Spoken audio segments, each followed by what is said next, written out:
Hey, what's going on? It's Ryan checking in for Winter Bulk. This is day 28. This is actually Thanksgiving.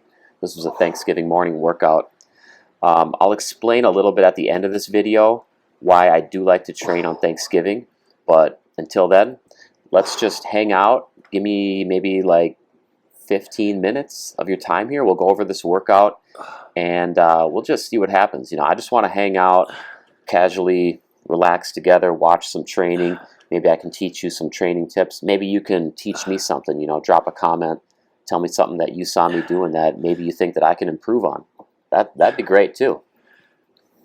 So we're starting off here. We got the Barbell Reverse Lunge. This is a deload week for me. So I like to deload. Right now I'm deloading. I'm hitting 4 weeks in a row, essentially a GST size macro cycle, moving through microcycles 1, 2, 3, and 4. And then I give myself a little breather week. Deload week. So right now, this is the core lift. Barbell reverse lunge. It's 3 sets, 10 reps each, and the protocol calls for 50% of my 1 rep max. So I'm right up around 250 on my 1 rep max for barbell reverse lunges. That's why right now you're looking at, you can see, let's see what's on the bar here. You got 95, 115, 120 on the bar. So right up about 50% of that 250 mark. I don't know why I went to 120 versus 125, but whatever. Sometimes you just do stuff on the fly and in the moment. It doesn't really matter either. It's like a 5-pound difference, deload week. I'm not going to worry about it. I'm not going to focus on it. So doing these barbell reverse lunges, a lot of lunge tips are very similar to squats, to be honest. You want to step back, and when you come up, you want to be driving through the heel or the ball of the foot that's in front. And generally with squats, they're going to be quad and glute dominant. Actually, I think almost all the time, a nice, well-performed squat is quad and glute dominant. You're not going to get a lot of hamstring activation with a squat, regardless of what you may hear. It's really a myth, and science has proven that time and time again. So never squat for hamstrings. Always be squatting with a quad and glute target in mind. But lunges, I'm always going to be standing up, and as I do that, I'm thinking about the quads of the front leg and the glutes of the front leg. My back leg is not the primary focus here. It's always in the front. And I don't take a giant step back, and I don't take a tiny step back either. I'm right in the middle. A tiny step tends to push my weight too far forward. It puts me standing up through my toes, and I don't like that. I don't like the feeling it gives my knees. I'm not a fan of it. Taking too big of a step back, I'm not trying to do the splits, and I'm still trying to get a decent amount of knee bend. So if I take a really big step, it actually reduces my amount of knee bend, therefore reducing my range of motion for the quads and glutes too. So I just find that nice middle ground you can see right here, just being repetitive, focusing on the right things, quads and glutes, the front leg, driving up through the heel and the ball of the front foot. And that's really about it. It's lightweight, deload, 50%, 1 rep max. Those were my 3x10. So coming up next, obviously barbell Romanian deadlifts. Now what you see there on the screen is 3 sets by 20 reps. My deload protocol, here's how you do it for your accessory lifts. You look back and you find your last medium rep challenging weight. Okay, so for me on this lift, I was pyramiding right in that 250 to 270 range. So what you see here, I have, let's see, 125 on this bar. I got a 35-pound plate on each side. It's a 55-pound bar. Brings me up to 125, and I'm hitting this for 3x20. So 125, that's roughly, it's half a 250. And I said I left off in that 250 to 270 range. So I just want to explain why I'm using the amount of weight that I'm using. Because for one reason, it's light. Some of these lifts, they're going to look light. And I realize that it might be tough to check your ego at times, especially if you're out in public. especially on some upper body lifts, which you're going to see actually in day 29. You're going to see some real small plates on the bar when I'm doing like overhead presses and bench presses, rows, things like that. And you know, it really is an ego check when you're doing a quality deload week where you actually give your body a break and you actually heavily reduce the weight. It's an ego check because, one, you just don't get to put that much weight on the bar, and two, if you're out in public, like, people might just be wondering what you're doing, like, and for your own ego, you're like, man, I'm a lot stronger than this. I don't really feel that great using such tiny weights, but it's all part of the process, and you have to just trust the process. Deloading is valuable. You need to utilize it in your training. Like I said in a previous vlog, you know, work your ass off to earn the deload, and then actually take the deload, let it provide you with benefits, and then move on to your next blasting cycle. So this was just the first workout of my deload. As I said, I'm going to run this for a full microcycle, so 1 time through each workout. So squat day, press day, lift day, and pull overhead press day. Alright, so as I'm doing these Romanian deadlifts, you know, the key here is to hinge at the hips. I can't stress enough the importance of viewing your body as 2 separate pieces here.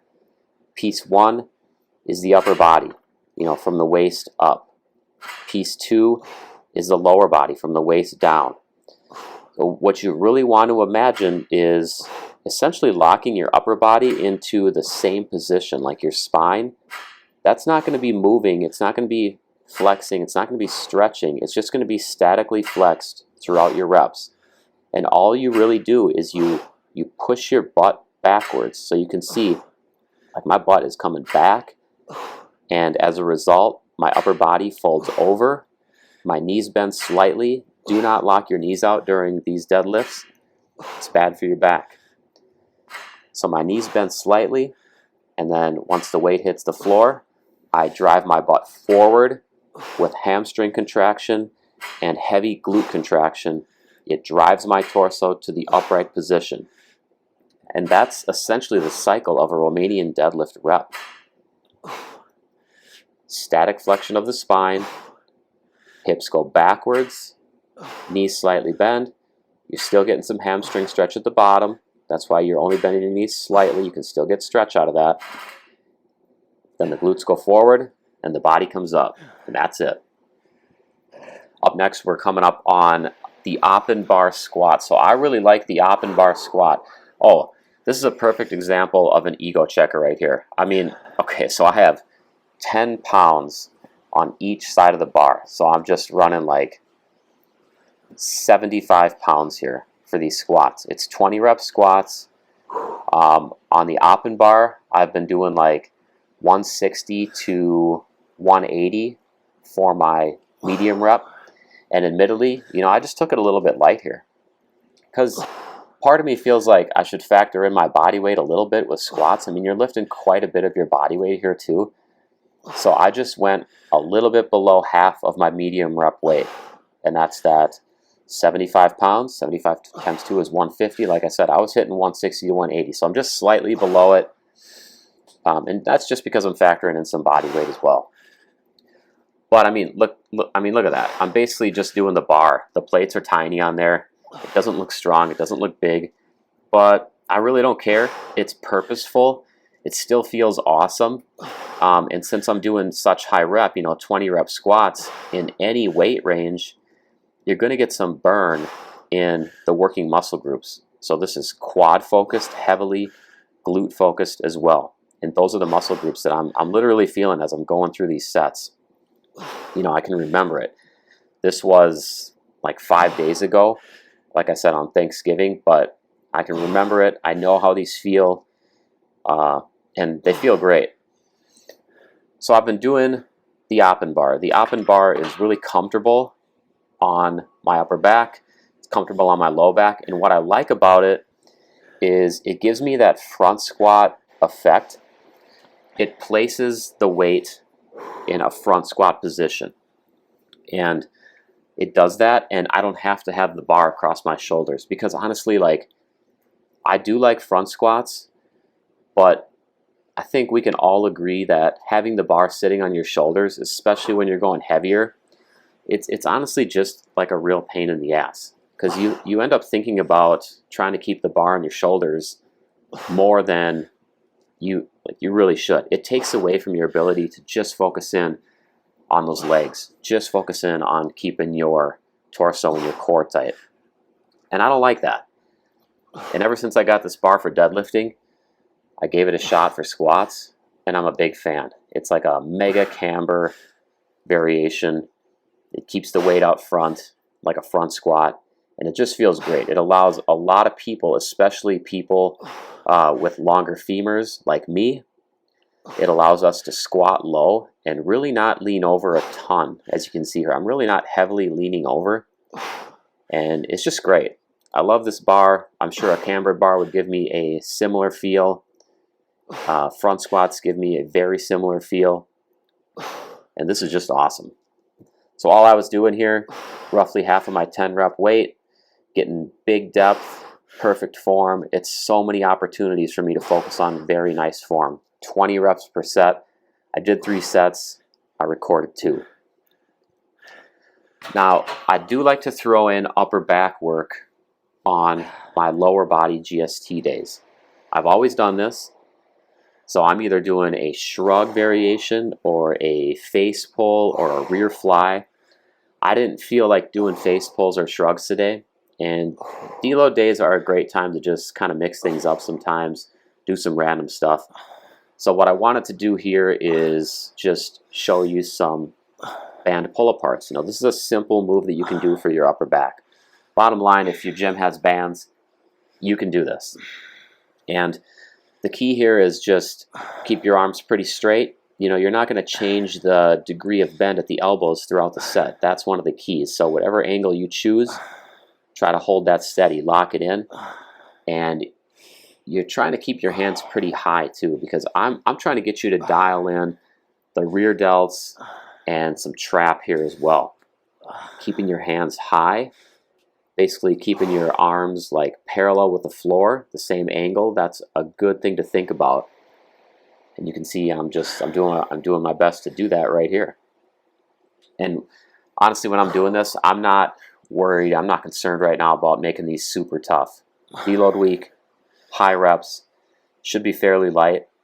But like I said before, just like with those squats, you know, you feel what you're doing when you're doing high reps just by nature of it, just the nature of high reps. That's just how it goes. So I'm feeling my rear delts, I'm feeling my traps a little bit. I'll show you a different angle here. So here you can see, you know, I'm really just trying to keep my range of motion virtually parallel with the floor. Slightly angled, that's all right, but it's virtually parallel with the floor. Now I did some other things today as well. Leg extensions, I did some abs, I did some calves. I didn't show you that stuff because I was in a little bit of a rush at the end here, and I'm going to talk about it in a second. Here we go.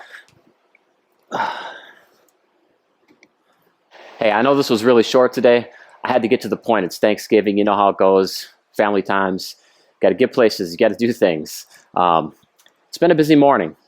I managed to get the lift in, and I really like to get the lift in before Thanksgiving, because one thing I know is I am not going to track macros, not going to track calories on Thanksgiving. Memories over macros. That's the best way that I can sum that up.